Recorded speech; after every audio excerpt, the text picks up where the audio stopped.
Vesemir's teachings have receded into oblivion? A Witcher can forget to eat, to drink, to breathe even.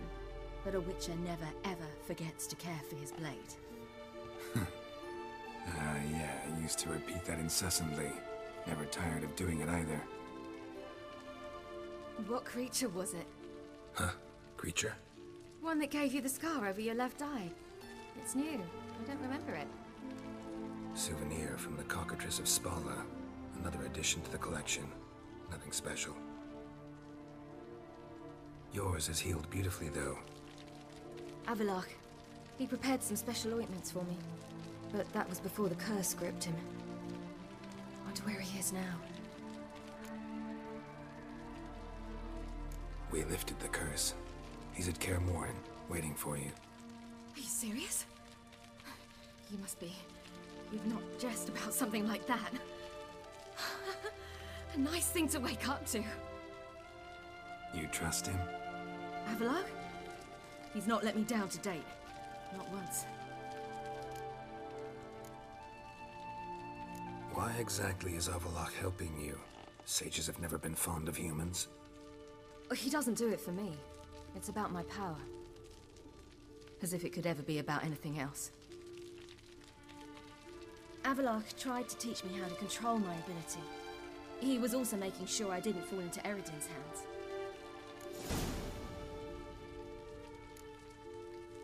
What's Eredin after? What's he want from you? What everyone wants. Control of my powers. His homeworld faces annihilation. Eredin's decided to invade ours. Brilliant, wouldn't you say? Can't achieve much on his own, so he needs to bring an army. Except his navigators can't possibly move him and thousands of NL between planes. Their abilities won't allow it. Whereas yours will. Exactly. And if I die in the process, well, that's a necessary sacrifice. How do you ever start traveling with Avallac'h? As soon as I'd left you and Yen on the Isle of Avalon, I found myself pursued. Eredin and his Red Riders were on my heels. I fled through many worlds, many times. They came very close to catching me once. It was then that Avallac'h appeared, out of nowhere.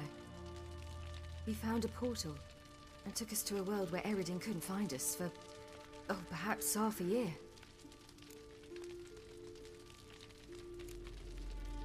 The world where Eredin couldn't find you. What was it like? You wouldn't believe me if I told you. Try me. People there had metal in their heads. Waged war from a distance, using things similar to megascopes. And there were no horses. Everyone had their own flying ship instead. Ciri, stop fooling around. Told you you wouldn't believe me. We should have stayed there.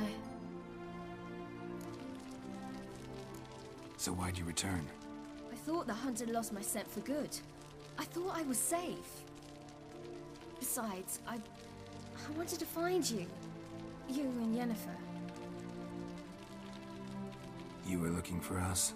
We were looking for you. Times I thought you were just a step away. Other times, felt like I was going around in circles. I'm not surprised. There were times I fled pell-mell headfirst and forward.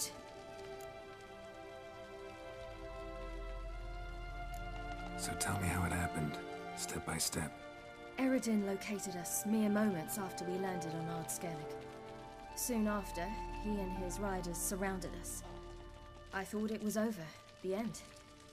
Turned out Eredin had other plans. He produced the phylactery, uncorked it. A fog enveloped us, and Avallac'h began gasping for air. That's how Eredin cursed Avallac'h, triggered his transformation into Uma? Yes. He didn't wish to kill him. Humiliation, that's what he was after. But Avallac'h refused to succumb without a fight. He cast a spell that wrought havoc in the Hunt's ranks. And in a full half of a forest on Ard Skellig. Yet it also gave us time to flee. Avallac'h opened a portal. I leapt in. He was supposed to follow right behind me, but something went awry. Impaired by the curse, He failed to reach the portal in time. We had agreed that if anything went wrong and we were separated, we would meet at his hideout in Velen. But you failed to meet there. Yes, we failed to. Once through the portal, instead of at Avallac'h's hideout, I landed right in the middle of Crookback Bog.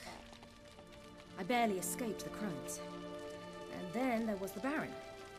You know, he took me hunting. I killed a wild boar with my sword. I heard. A coincidence, really. I had no desire to hunt that day, but it felt wrong to refuse. I'd taken nothing remotely resembling a hunting weapon. I simply hadn't intended to hunt. I was wandering through the forest, breathing deep the air. And then I heard a strange sound. Unsettling. Boar attacked you? Mm-hmm. Big as a bison, and lumbering straight at me. And all I had was my sword. I had to manage. Did just fine, judging by how the Baron's men remember it. Simple soldiers, the whole lot. But we got along splendidly. A shame I had to leave. Flee. But I didn't want to bring the Wild Hunt down on them. Apart from which, I knew by then the curse was progressing.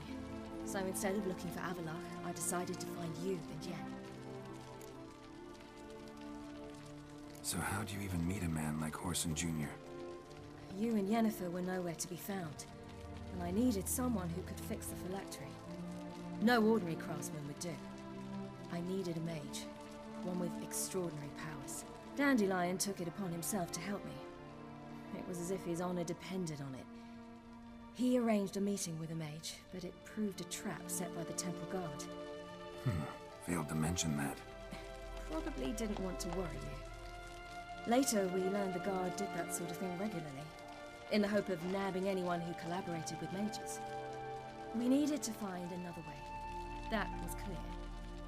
Then Dandelion said he knew a man who owned a piece of Novigrad, as he put it, could do more than others. He was certain to know someone who could fix the phylactery. Whoreson Jr. Mm-hmm. I suspected it might not be the best idea, but I was desperate. I had no choice. You suspected right. Whoreson was not the ideal partner in crime. Damned simpleton got it in his head that we'd cheated him and kidnapped Dudu. Who you promptly freed only to have to flee to Temple Isle. Great idea. We hadn't planned it. Had no time to consider. We just bolted. I didn't even realize the guardsmen were driving me into a trap. Suddenly there I was, and I knew I had to disappear. At once. And that's when you landed back in Skellige. The shore of Hindisfjord. The first pleasant place that came to mind. Hjalmar and I used to swim there. Wait, so you actually wound up there by accident? I thought you and Avallac'h had arranged something. No, he simply sensed me use my power. Just as Eredin can sense where I am, where I travel. In fact, Eredin arrived soon after I did. His riders in tow. Once again, things happened quickly. Lofoten, the Hunt's attack, my flight. And then... dreams. Just dreams.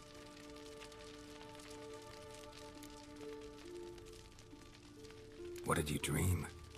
I've had nothing but nightmares lately. Pretty horrible. Likewise, for the most part. In one, a monster grown from a stillborn child chased you. Ugh, that was horrible. I had a few nice dreams.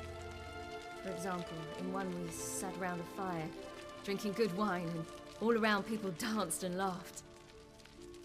I like that one a lot better. Me too. But these dreams, and the others, ended in some tower. No matter what I dreamed, in the end, I would enter a tower. Recognize it? Know where it might be? Not sure. I don't think so. But there was something familiar about it. And something terrifying. The tower was stark and dead. But at the same time, I felt I had to enter it. Did you? No. Dreams all ended with me searching for the entrance. And the last time, instead of the tower, I saw your grizzled face. If not for the scar over your eye, I'd have thought I was still dreaming.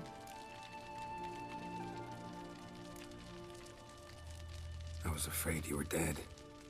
Found some dwarves here. Said they'd try to wake you, but you were cold as ice and you weren't breathing. And yet you came in. Who listens to dwarves these days? Speaking of which, they're probably getting antsy. We should go. Got a boat on the beach. Once we land, we'll head for Kaer Morhen. On horseback. Right. Conventional means of travel. They're just better. Though a portal would be quicker. And draw Eredin to us immediately. Rather not risk it. Besides, I hate portals.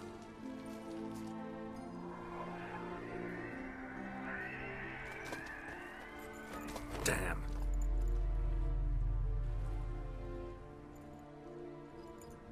Listen, we gotta think of a way to...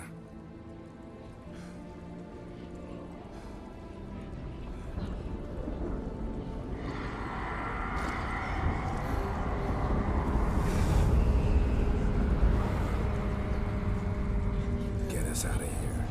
They'll know where we've gone. They'll know how to find me. They already do. Ciri, take us home.